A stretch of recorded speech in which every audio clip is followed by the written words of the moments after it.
there were 2 boys and then my son and then me. Like, we were all within 5 feet of each other.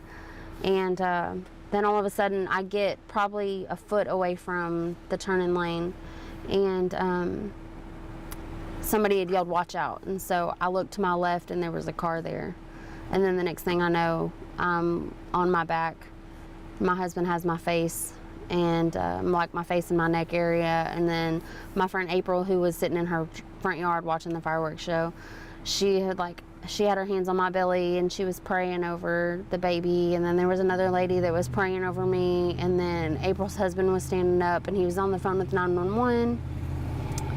And then EMS got there. So they drove me to Northside School, which is, I don't know, maybe a mile away. There's a field there, and that's where they landed the helicopter and they flew me to Tyler. I was a little less than 4 weeks away from giving birth. So my induction date was August 2nd. When I hit and I came to, that was my first reaction, was that I kept telling my husband that he needed to save the baby, and that he needed to tell somebody to cut me open and get the baby out.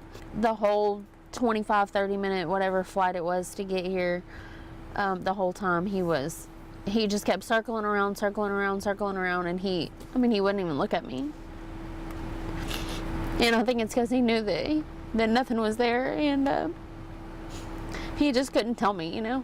One of the surgeons just said that I was the #1 priority and that they would get to the baby in a minute. And then as soon as my husband got there, they called him back there and they told us. So it basically just confirmed all of my suspicions that he was gone.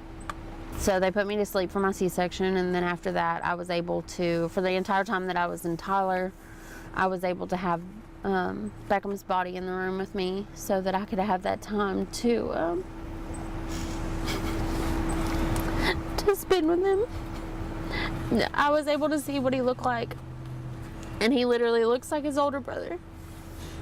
And so he just had red hair, but he was like, I mean, him and my older son, they're twins, you know. So at least I get to know what he would have looked like growing up. I got transferred to Dallas for my pelvic reconstruction and for my hand surgery. And then they were supposed to do surgery on my knee, but my pelvis, they thought that it was only shattered in the front, but it ended up being shattered in the back too. So what they thought was going to be a 2-hour surgery ended up turning into a 4-hour surgery. I don't know how to feel, because I have to go home to an empty nursery that is fully furnished, and all these baby shower gifts that I don't even know what to do with. And then but I'm glad I get to go home and mourn with my family.